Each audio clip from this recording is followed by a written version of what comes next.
Saludos en este cierre de campaña.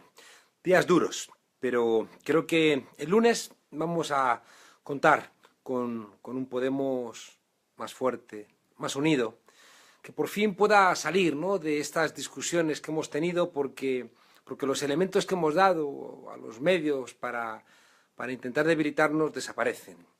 Creo que cuando hace 3 años pusimos en marcha Podemos, teníamos una idea clara, ¿no? Teníamos la idea de que había un momento histórico muy peculiar, donde, como en otros momentos también de la historia, como la crisis del 29, la crisis del 73, los sectores privilegiados que habían asumido algunos elementos de democracia renunciaban a ella. ¿Por qué? Porque las crisis económicas implicaban que los grandes empresarios querían seguir haciendo caja sobre las espaldas de los sectores populares y, si no les llegaba, sobre las clases medias. ¿Y eso qué implicaba? Eso implicaba que la gente se iba a enfadar. Claro, como se enfadaron en los años 30, como se enfadaron en los años 70 y como se están enfadando ahora. ¿Cuál es entonces la respuesta que siempre ha buscado el poder? Bueno, pues la conocéis. Primero, intentar convencernos de que no hay alternativa y bombardearnos con esto es lo único que se puede hacer, los premios Nobel de Economía lo han afirmado y hay muchos mercenarios trabajando para intentar convencernos, pues, de que no hay otra manera de hacer las cosas que la que ellos nos dicen. Si eso no cuaja, no les sale bien, la siguiente manera que buscan para intentar convencernos no es otra que buscar a alguien que parezca que es de los nuestros, pero que es de ellos. Es decir, un populista de derechas. Alguien que, agitando, ¿no?, los problemas existentes, las dificultades por las cuales pasan las mayorías, señala a unos falsos culpables para conseguir votos. Y después decir que va a solventar los problemas, pero es mentira. ¿Cómo va a solventar Donald Trump los problemas de los pobres si es un millonario? Y lo es sobre las espaldas de la gente más humilde y sobre las clases medias. Los populistas de derechas son una solución bastante común. De hecho, en España lo intentaron, ¿recordáis?, con Rivera. Y ahí tuvimos una de las primeras discusiones en Podemos, porque había compañeros y compañeras que decían no critiquemos a Rivera, porque como todo el mundo habla bien de Rivera, como los medios de comunicación hablan bien de Rivera, como estaba en esa ola, ¿recordáis?, donde todo el mundo decía que Rivera era el que iba a solventar la democracia en España, porque metieron mucho dinero el IBEX 35, hubo compañeros que dijeron no critiquemos a Rivera, porque si criticamos a Rivera se van a enfadar nuestra gente, y por tanto eso no es un marco ganador. Yo recuerdo que yo decía, pero ¿no os dais cuenta de que nos va a quitar el bocadillo? Que este es un mentiroso, que lo que está diciendo es que está al lado de los desahuciados cuando está realmente al lado de los que desahucian. Que este señor es un tipo que vendía preferentes. Que Rivera es alguien que tiene en el aparato económico a la patronal bancaria. Por tanto, ¿cómo no vamos a denunciar lo que está haciendo Rivera si corremos el riesgo de que engañe a gente como han engañado siempre los populistas de derechas, como ha hecho Trump en Estados Unidos? Bueno, pues recuerdo que la idea era, no, porque como tenemos que convencer a los que faltan, no tenemos que decir nada que pueda enfadar a nadie. Bueno, yo es verdad que no me pude resistir y recuerdo que planteé en un momento dado, Rivera, que en tu propuesta económica el IVA es igual en tu modelo para la gente que compra un pollo que para la gente que se compra un Ferrari. Y eso, claro, al final hizo mella. Hemos visto quién es Rivera. Y si no hubiéramos hecho esa crítica, pues seguramente Rivera hubiera servido, ¿no?, de muleta, mucho más evidentemente, al Partido Popular en sus políticas neoliberales. Fijaos que cuando falla la idea de un populista de derechas, lo que busca el sistema siempre es, como siguiente paso, una gran coalición. Es lo que hay en Alemania. Y es lo que aquí en España han puesto en marcha.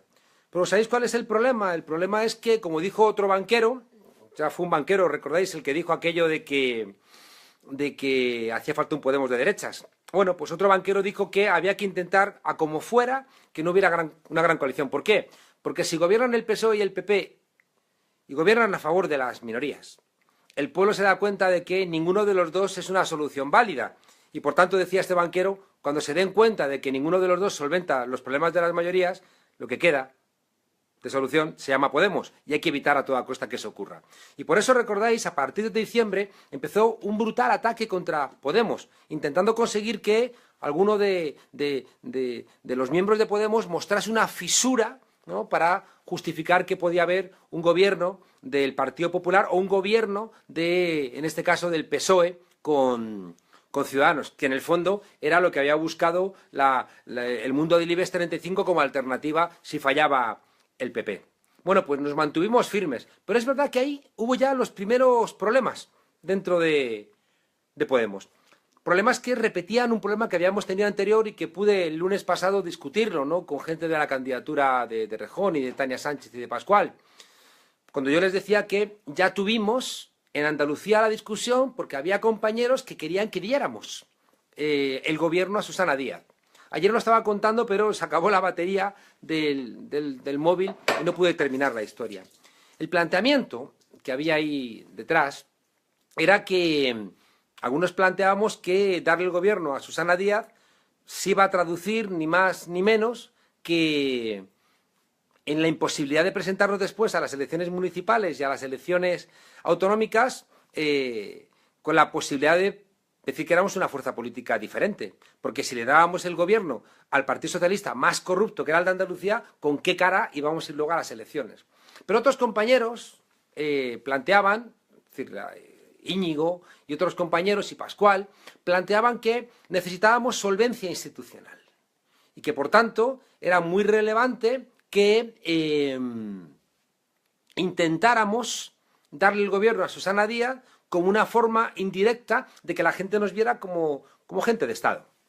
Bueno, la ejecutiva estuvo firme, Pablo Iglesias estuvo firme y dijo que eso era una barbaridad y decidimos que no. Y se planteó a Susana Díaz 4 líneas rojas difíciles que si ella estaba dispuesta a asumirlas, bueno, decíamos, mira, pues el PSOE si asume estos planteamientos es que va ya por otro camino, ¿no? De no hacer acuerdos con los bancos que desahuciaban, ir contra las puertas giratorias, reducir el número de asesores y alguna otra más medida que ahora mismo ya no recuerdo. El caso es que Pablo Iglesias se tomó 3 o 4 días de vacaciones, creo que era como Semana Santa, y en la siguiente ejecutiva del lunes, que estaba en Rejón, de repente cambió el punto de vista. Y Ángela Ballester, que va en la lista de Errejón, en la rueda de prensa dijo que esas 4 líneas rojas ya no eran líneas rojas. Es decir, la ausencia de Pablo fue utilizada para intentar otra vez insistir en que había que darle el gobierno a Susana Díaz. Y eso generó, claro, una enorme discusión, porque se enfadó Teresa Rodríguez en Andalucía y nos enfadamos muchos, ¿no?, porque nos pareció que aquello no era una decisión honesta cuando habíamos tomado previamente la decisión de no apoyar al gobierno de Susana Díaz. Bueno, eso mismo, fijaos, es lo que ocurrió después con el gobierno de Pedro Sánchez con el programa de Ciudadanos. Se hizo una discusión, yo ya no estaba ahí en la ejecutiva, pero como ciudadano y como militante de Podemos, opiné que me parecía que era una barbaridad, porque era evidente que eso era lo que estaba buscando el IBEX 35. Ah, si no me hace la política el PP, pues que me la haga el PSOE con Ciudadanos. ¿Qué más me da? Esto es como cuando el golpe de Estado del 23F, que el presidente Banesto dijo, me fui a dormir porque me da igual que ganase el golpe que no ganase, porque al día siguiente yo iba a seguir siendo el presidente de Banesto. Bueno, pues en esa misma dirección, ya digo, empezaron a presionar desde medios de comunicación, desde el Grupo Prisa, por supuesto, como siempre, intentar alimentar a un sector de Podemos, donde estaba Íñigo, por supuesto, que estaba evaluando la posibilidad de, por conseguir, fijaos que tampoco es porque realmente fueran más de derechas que los que pensábamos lo contrario, sino que era un planteamiento muy tacticista de decir, bueno, es que así ganamos solvencia institucional y de esta manera vamos a conseguir que la gente nos vea, bueno, como gente de Estado y, por tanto, vamos a quitarles miedo, ¿no? Y yo siempre decía que eso me recordaba mucho al error profundo que cometió el Partido Comunista durante la transición, donde, al obtener un mal resultado electoral en el año 77, Santiago Carrillo dijo, bueno, voy a utilizar la fuerza que me queda, que es Comisiones Obreras, donde tenía mucha influencia, para presionar a los trabajadores para que abandonen la calle y acepten los pactos de la Moncloa. Claro, ¿qué ocurrió? Pues que es verdad que debilitaron mucho la calle y la transición en ese momento dejó de estar dirigida por un diálogo entre sectores populares y clases medias y, sobre todo, lo que ocurrió es que los trabajadores no obedecieron al PC. Porque en el año 79, 2 años después, fue el año de mayor conflictividad laboral de la historia de España. ¿Qué hicieron esos trabajadores que se sintieron engañados por un partido político que decía que les representaba? Bueno, pues votaron en el 82 al Partido Socialista. Entonces dices, bueno, pues has hecho un pan como unas tortas, ¿no?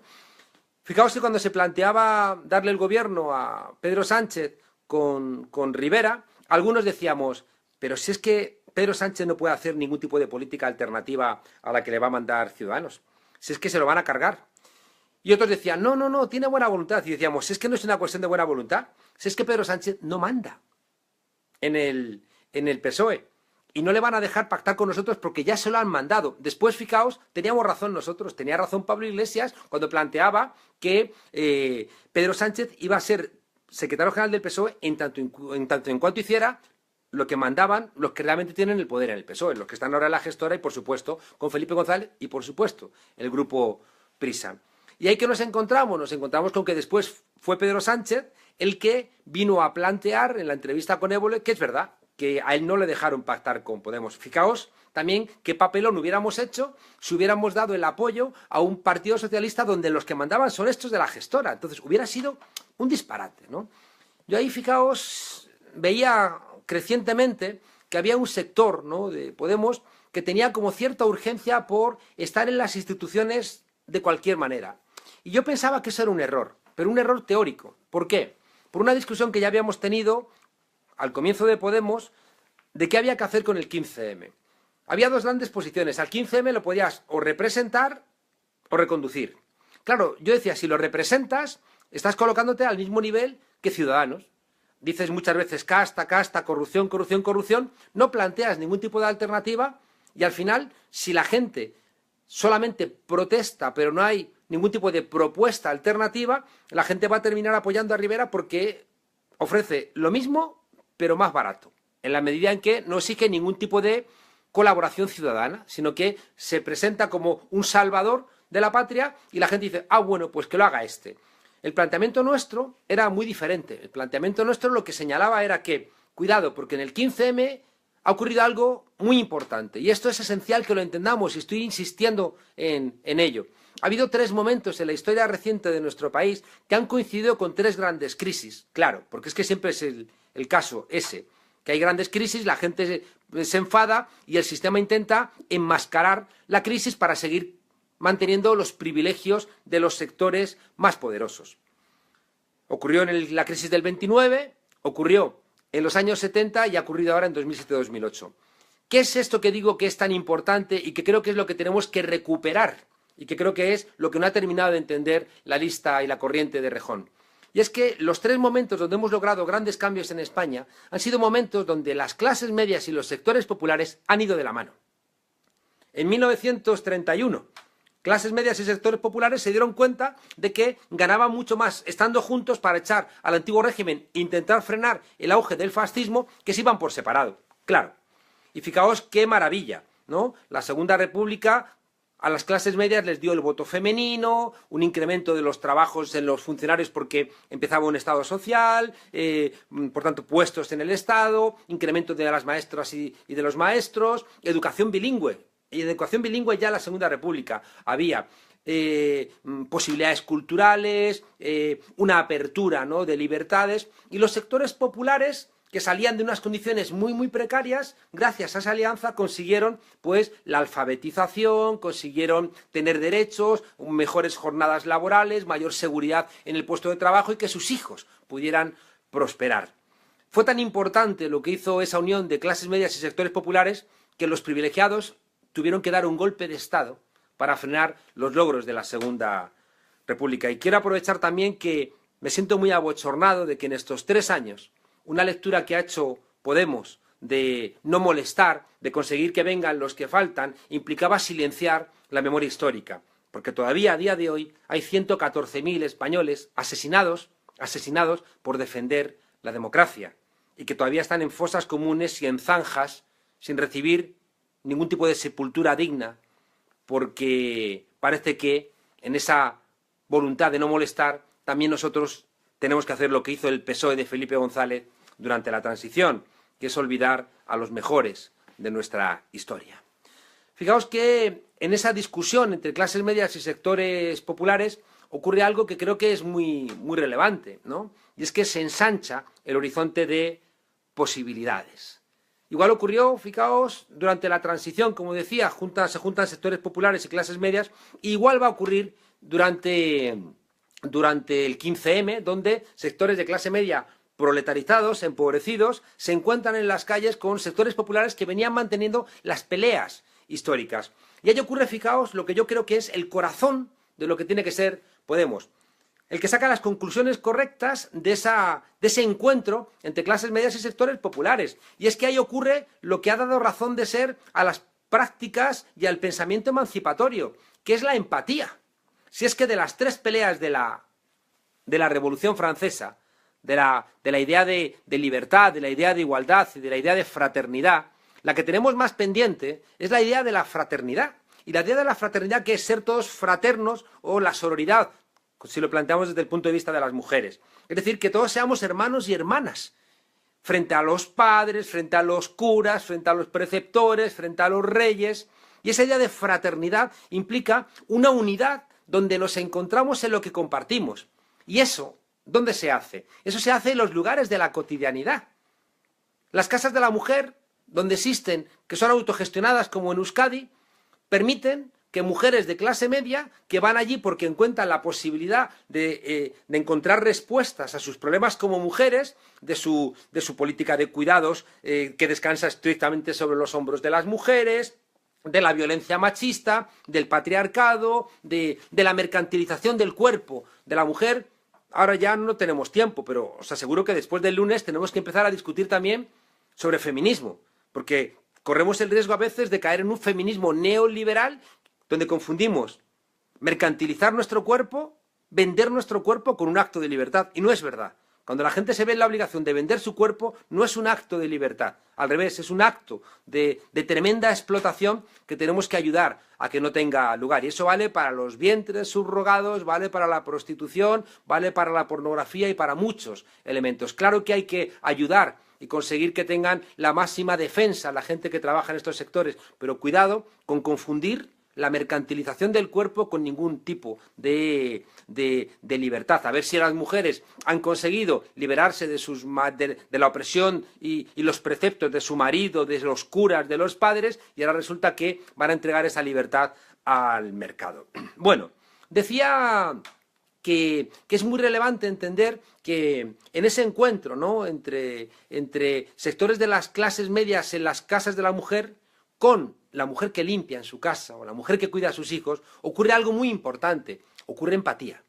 Ocurre que esa señora de clase media que veía a esa señora que le limpiaba la casa, bueno, como alguien que le prestaba un servicio, en la casa de la mujer autogestionada encuentra una mujer como ella, con los mismos dolores, con las mismas preocupaciones, con el mismo lugar subordinado en una sociedad machista. Y de repente, ¿qué ocurre ahí? Empatía. Y que la mujer del sector popular encuentra en esa mujer de clase media una referencia de compañerismo, una referencia diferente de esa relación mercantil que tenía en el puesto de trabajo. Y la mujer de clase media cobra conciencia de que hay un ser humano idéntico a ella. Por eso, fijaos, cuando defendemos que sea precisamente en la calle donde se produzca este elemento, ¿no?, de encuentro y de fraternidad, lo que estamos recordando es que eso no pasa en los parlamentos, que eso no ocurre en la representación, porque esto hay que vivirlo, esto tienes que sentirlo, porque si no, no se desarrolla la conciencia. Y en ese sentido creo que es esencial entender que, y vuelvo a lo que os planteaba antes, que en el 15M no se trataba de simplemente representar ese enfado que la gente tenía, porque había un enfado que a veces era muy egoísta. Era gente que decía, es que ahora me han quitado a mí la posibilidad de tener 3 vacaciones al año. Y esa gente estaba enfadada porque le habían frenado el ascensor social. Pero lo importante es que esa gente se diera cuenta de que había muchas otras personas, incluso cuando a él le iba bien, que le habían frenado el ascensor social y que tiene muchas más posibilidades de conseguir una vida mejor en términos generales, medioambientales, de paz social, de convivencia, si somos más, si nos juntamos más y no si defiendes tu privilegio pequeñito porque has tenido la suerte de ser beneficiado, ¿no?, por esa lotería social que hace que algunos vivan infinitamente mejor que la mayoría. Bien, fijaos que la conclusión de todo esto es que no se trata de representar sin más a la gente, sino de intentar inyectar, que es lo que hizo Podemos inicialmente, ideas, reflexiones, herramientas para que la gente pueda hacer que emerja esa empatía que tenemos todos los seres humanos, biológicamente incluso. Fijaos que al final lo que estoy planteando, lo que está planteando la lista de Pablo Iglesias, lo que está planteando Podemos para Todas, es que hay que hacer un esfuerzo de lucha contra esos patrones que construyen los medios de comunicación, esas pautas de socialización consumistas, esas pautas de socialización donde los partidos políticos son los que nos van a solventar los problemas, que no. Si es que primero tenemos que sentir los problemas, y si no los sentimos, es imposible que venga nadie a solventarlos. Y eso es una discusión muy fuerte que he tenido yo siempre con Íñigo. Es que si no hay una conciencia social de cambio, de nada sirve que sustituyamos unas élites por otras. Y ahí hay un planteamiento que a mí no me gusta. ¿Qué pasa? ¿Que la gente de Podemos, sin más, es mucho más lista que los que están en el Parlamento? ¿Cuál es tu garantía de que no vas a llegar al Parlamento y va a ocurrir como ocurrió con el PSOE, que en apenas unos meses o en un año el Parlamento te ha devorado con su lógica? Es que la única posibilidad de que haya unas élites diferentes es que haya pueblo reclamando a sus parlamentarios qué es lo que tienen que hacer y lo que no tienen que hacer. Es que cuando estábamos ayer en Móstoles, escuchamos a mujeres de escuelas de niños con problemas laborales, a la gente de Coca-Cola con problemas laborales, a la gente de telemarketing con problemas laborales. Claro, pues es que la gente tiene muchos problemas. Si es que lo que estamos discutiendo de fondo es que quieren cambiar el contrato social. Esta mañana hablaba con un periodista alemán para una revista y le planteaba que es que lo que está en discusión en Europa, y desgraciadamente Alemania es el epicentro, es un cambio del contrato social que nació después de la Segunda Guerra Mundial, donde la derecha, que se había hecho nazi, fascista, perdió la guerra. Y por eso la Constitución italiana del 48, la francesa del 46, la alemana del 49, son constituciones con derechos sociales, que son los que luego vamos a copiar nosotros en la Constitución del 78. ¿Y qué están diciendo la patronal europea? Que hay que sacar todos esos derechos de las constituciones. ¿Y cuál es la tristeza? Que en Alemania ese modelo lo comparte Angela Merkel, que está gobernando con el Partido Socialista. Si es que a veces se nos olvidan estas cosas. Y claro, fijaos, sumad a esto un Partido Socialista entregado a la derecha y un partido de la derecha como el Partido Popular, que aunque hoy nos hemos enterado ya por fin judicialmente, ya nos habíamos enterado, pero hoy los jueces han dicho que efectivamente empresarios financiaban al Partido Popular, hoy que ya la red Gürtel está sancionada judicialmente como una red de delincuentes vinculada al Partido Popular, ahí están celebrando su congreso como si no pasara nada. ¿Por qué? Porque el telediario de la 1 lo presenta como qué bien viven. Y utiliza las discusiones dentro de Podemos como una excusa para no hablar de sus propios problemas. Y cuidado, no caigamos en el error de decir que para que no le demos herramientas a los enemigos vamos a no discutir de nada. No, es verdad, tenía razón Pablo de que la discusión ha sido bronca y que la discusión no puede ser a través de tweets o que la discusión no puede ser de una manera que nadie entienda qué pasa y que solamente perciba que hay discusiones. Pero cuidado con salir de este marco dejando de discutir, porque un partido que no discute es un partido que está muerto. Es que los partidos políticos empiezan a perecer cuando desaparece la disidencia interna, cuando desaparece la crítica interna. ¿Cuál ha sido la magia de Podemos? La magia de Podemos ha sido que había diferentes posiciones siempre y Pablo tenía la magia de escuchar los diferentes argumentos y siempre ponderarlos y escoger de manera correcta. Eso es un buen secretario general. El problema es que creo que lo que al comienzo era un gran logro de Podemos, que era un grupo de 5 amigos, al final se convertía en un problema, porque cuando representas a 5 millones de personas, las relaciones ya no pueden ser entre amigos. Las relaciones tienen que ser mucho más políticas, con protocolos políticos, porque cuando yo tengo un problema con un amigo, me representa a mí mismo y lo solvento. Y eso, fijaos, es lo que explica también lo que yo creo que han sido salidas de tono de algunos compañeros, ¿no? Que de repente han hecho una queja, ya Pablo no me quiere porque la camarilla... No, seamos serios. La política obliga a quien se mete en política a ser evaluado por sus logros políticos y no por la amistad que tiene con alguien. Y yo creo que eso es lo que no se ha terminado de entender y creo que gracias a que ha salido esta discusión la podemos tener. Y yo creo que después del lunes en Vistalegre creo que la clarificación de los problemas que hemos tenido por no entender estas cosas nos permitirán pasar a otro momento. Bueno, no quiero aburriros mucho más. Solamente quiero deciros que en todos estos años, estos 3 años, hemos estado corriendo mucho, hemos estado haciendo elección tras elección. Y es verdad que había cosas importantes, como esto que os he contado, de si había que entrar ya en las instituciones o había que esperar para no querer, sin más, entrar en las instituciones sin tener músculo suficiente para cambiar nada, porque al final te terminan devorando, ¿no? Al final no sirves para nada. Y nosotros cuando decidimos inscribir Podemos en el registro, recuerdo aquella mañana con Pablo y con Carolina, escribimos Podemos y fundamos Podemos porque queríamos ir a las instituciones, pero éramos conscientes de que no vamos a cambiar las cosas si no tenemos gente detrás señalándonos cuáles son las necesidades de este pueblo. Y no queremos que la gente delegue sin más, no queremos que diga, ¡ay, estos chicos son majos, que gobiernen ellos y que hagan mejor las cosas! Es que estamos en 2017 y no son así las cosas. Es que Dilma Rousseff y Lula sacaron a 32 millones de personas de la pobreza y luego les dieron un golpe parlamentario. Y esos 32 millones no tenían ni siquiera la conciencia de salir a defender su mejora social. ¿Y qué ocurre? Pues que van a volver a ser pobres. Entonces creo que es muy importante no perder de vista que donde realmente nos la jugamos es que en el pueblo esté organizado y tenga conciencia, no que haya otra gente en el Parlamento diferente. Creo que, ya digo, en estos 3 años hemos tenido muchos procesos electorales y no terminábamos de discutir las cosas que son relevantes. Yo creo que eso fue un error. Yo creo que en algún momento teníamos que haber tenido el coraje de salir a explicar a los esquitos y a las esquitas lo que pasaba. Por ejemplo, la discusión de Madrid. Sabéis que en Madrid pues, hubo gente que quería hacer un partido dentro del partido.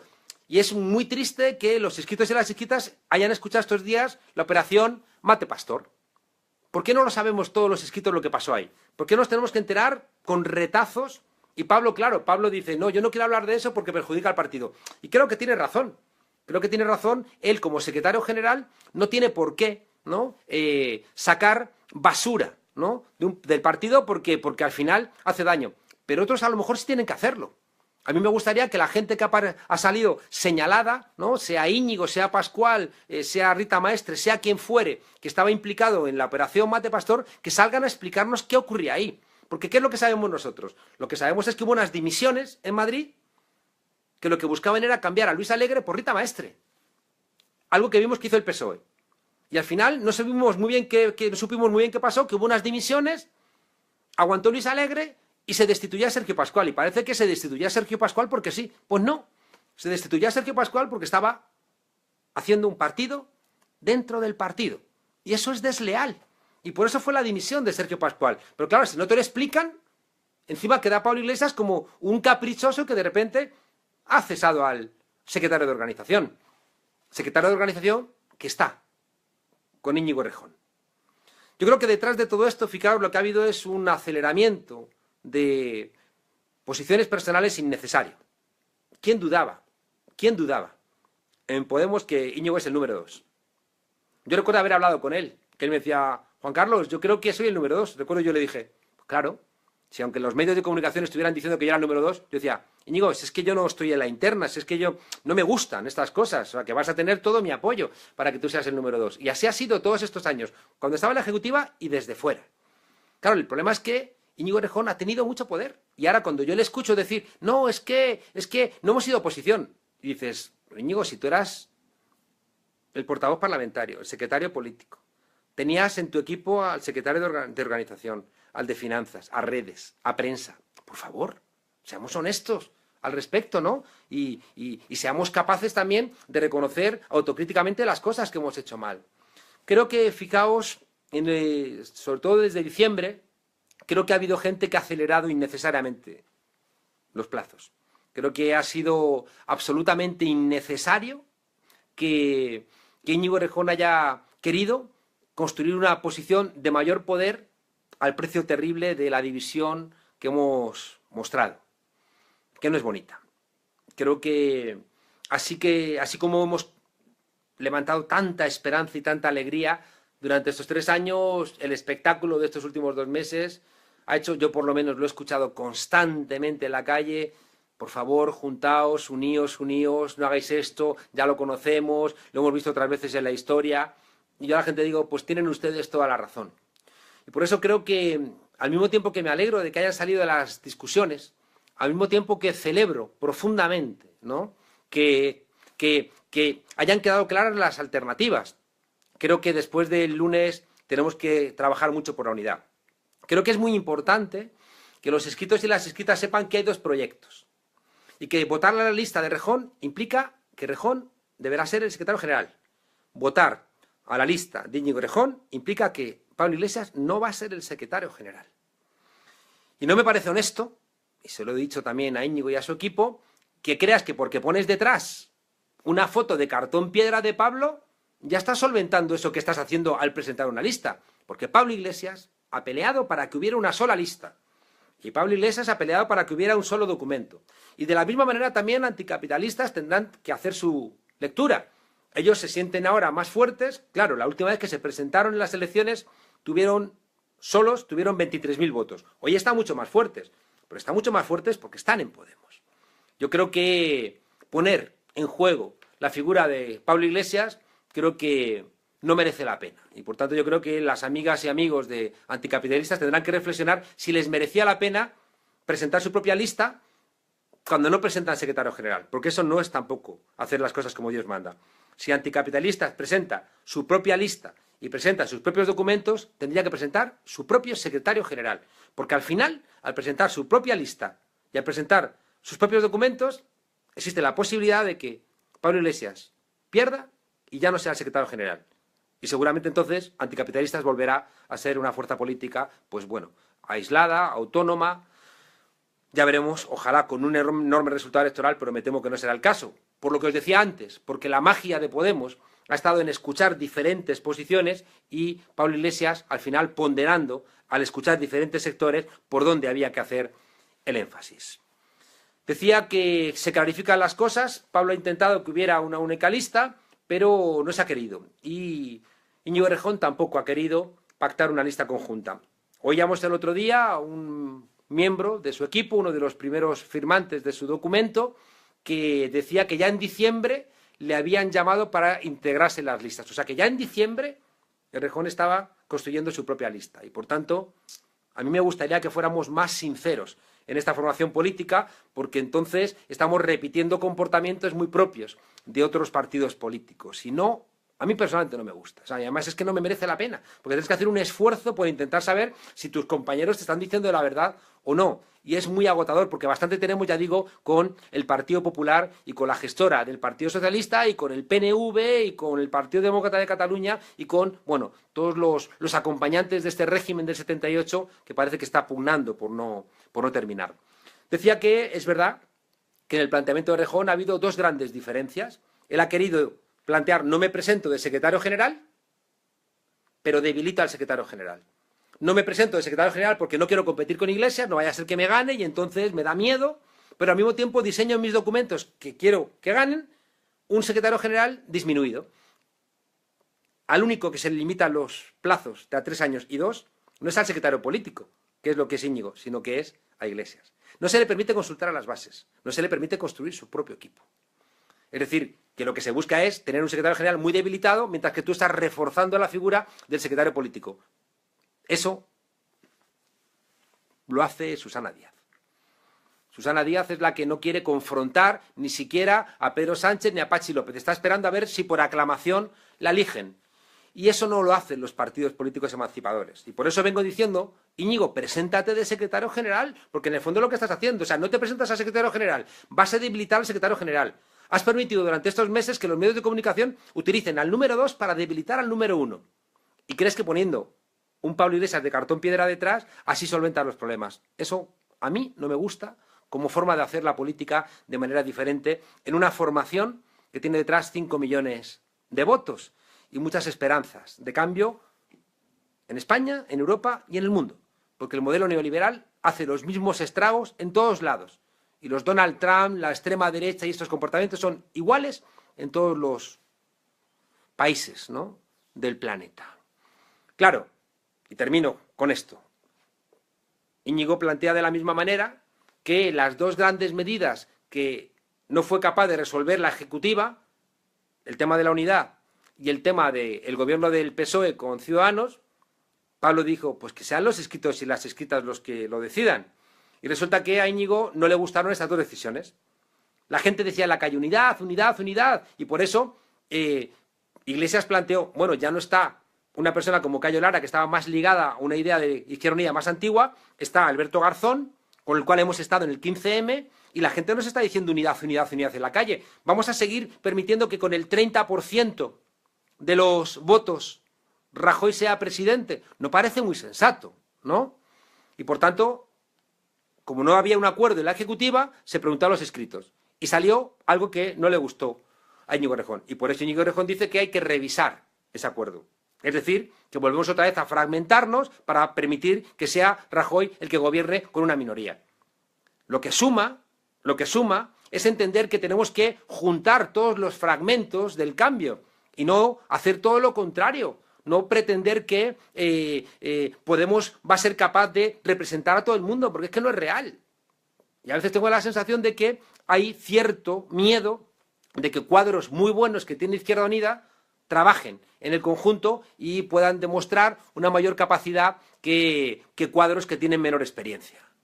El segundo elemento que generó desacuerdo en la ejecutiva fue el gobierno, como decíamos, de Sánchez con Rivera, y se preguntó otra vez a los escritos. Y resulta que, fijaos, el mismo Íñigo Errejón, que decía que lo que tenía que hacer Pedro Sánchez era preguntar a los escritos, ahora dice que lo que tenía que hacer Pablo Iglesias era no preguntar a los escritos. Yo no entiendo esa incoherencia. Por mucho que haya dicho Íñigo en el programa de Ana Pastor que la coherencia es hacer en momentos diferentes cosas diferentes, que es una manera muy rara de entender lo que es la coherencia. Yo quiero un Podemos capaz de, a los 5 millones que tenemos, de sumar 3, 4 millones más. Yo creo que tiene que venir toda la gente que falta, pero esa gente hay que ganarla demostrando que somos útiles. Útiles en la universidad, útiles en donde trabajamos, útiles en los medios, útiles en el Parlamento, útiles parando desahucios, útiles apoyando las luchas de las trabajadoras y trabajadores precarizados, útiles trayendo a nuestros emigrantes a España. Creo que es muy importante, ¿no?, entender que la utilidad de Podemos está en conseguir sumar a toda la gente que tiene una voluntad de cambio. Pablo Iglesias, en estos 3 años, ¿qué es lo que estamos evaluando en Vistalegre? Ha sido capaz de juntar 5 millones de votos, 71 diputados. Las confluencias. A mí me da mucho miedo que no esté Pablo Iglesias, porque tengo miedo por las confluencias. Y de repente otra vez nos vamos a fragmentar, cuando estamos consiguiendo colocar la idea de la plurinacionalidad en el conjunto del Estado, cuando creo que Podemos es el único que puede solventar el reto en Cataluña. Resulta que ahora vamos otra vez a impedir que sea el secretario general de Podemos la persona que ha sido capaz de generar esta idea de las confluencias. Creo que sería un despilfarro enorme. Creo que la tarea de estos 3 años ha sido muy espectacular, sin pedir dinero a los bancos, en 3 años apenas, con una presión brutal, que os voy a deciros yo. Voy a Vistalegre por vez primera sin juicios. Es verdad que no los habréis visto. Los archivos de mis querellas no los habréis visto en los medios de comunicación. Anoche estuve con Maruenda y le pregunté en la Onda Cero, en La Brújula, le pregunté: Maruenda, ¿me puedes explicar por qué cuando la Complutense anunció mi sanción salió en portada, cuando Rivera anunció la querella contra mí salió en portada, y cuando los jueces archivaron la querella o dijeron que era ilegal, o cuando Rivera retira la querella, no sale en portada? Pues eso han sido estos 3 años. Atacándonos los medios de comunicación constantemente, denunciándonos de cualquier barbaridad. Hemos visto, ¿no?, que Fernández Díaz tenía a policías trabajando para crear documentos falsos que luego los publicaba el periodista Pantuflo, que estoy convencido que va a terminar como su amigo Manuel Bernard, en la cárcel. Porque es que son comportamientos de dictaduras. De dictaduras. O sea, tú no puedes reunirte con comisarios para construir pruebas falsas para acusar a Podemos o para acusar a miembros de Podemos. Bueno, han pasado estos 3 años, han sido duros, nos han atacado, pero aquí estamos. Insisto, con 5 millones de votos, con diferencias que había que aclarar y que tenéis que ser las escritas y los escritos quienes digáis cómo queréis que se gestione Podemos. Tenéis que ser las escritas y los escritos los que decidáis quién queréis que dirija Podemos, si Pablo Iglesias o Íñigo. Tenéis que ser los escritos y las escritas quienes decidáis qué línea, si queremos acercarnos más a un modelo PSOE, si queremos estar más en las instituciones aunque no haya posibilidad de cambiar nada, o si queremos generar conciencia, si querer hacer como hicimos al comienzo, que era estar en la calle generando conciencia para convertir esa conciencia después en más apoyos institucionales. Los gobiernos del cambio en A Coruña, en Madrid, en Barcelona, van a aguantar en tanto en cuanto haya pueblo apoyándolos. En cuanto el Partido Socialista identifique que no hay un apoyo popular, va a ocurrir como en A Coruña, que va a intentar cambiar el signo y no va a tener ningún problema, como en Alemania, de apoyar a la derecha, porque el Partido Socialista, desgraciadamente, se ha convertido en un partido sistémico. Después de Vista Alegre vamos a seguir trabajando juntos. Yo quiero trabajar con Íñigo, al cual, por cierto, le tengo un enorme cariño como alumno mío que ha sido y amigo que es.